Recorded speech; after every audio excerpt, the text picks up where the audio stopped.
ఎకరానికి ఎన్ని క్వింటాల కాపు పడ్డది అన్న నీకు? ఉజ్జాంపు మనకైతే కొద్దిగా షార్కోవన్ను కొద్దిగా ముదుగు వచ్చి బాగా కొమ్మ వచ్చింది. ఇదైతే ఒక 5 క్వింటాలు కాపు పడుతుంది. 5 క్వింటాల కాపు పడుతుంది ఎకరానికి. అసలు మీకు ఎలా తెలుసు? అసలు నేను మామూలుగా యూట్యూబ్లో చూసి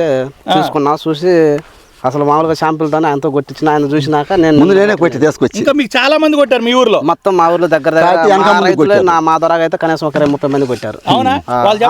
అందరూ కూడా బాగుందంటారు. రిజల్ట్ ఏం వచ్చిందంటారు? మంచిగా గ్రోతింగ్ బాగా వచ్చిందంటారు. మంచిగా పోత కూడా దగ్గర కనుపులు చిట్టాకులతోటి చూస్తున్నాం. మళ్ళీ ఇంకొకసారి రెండోసారి కూడా కొట్టాలని చూస్తున్నాం.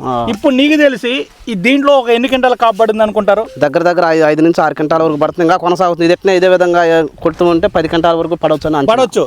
మరి ఇది రైతుకు ఉపయోగమే కాదా? ఫైనల్ గా 100% ఉపయోగం. 100% ఉపయోగం. కొట్టుకోవాల్సిన మందు. అవునా కదా? అవును. ఎక్కడ చూసినా నువ్వు ఏపీ, తెలంగాణ, బళ్ళారి, కర్ణాటక ఎక్కడ చూసినా రిజల్ట్ ఒకటే.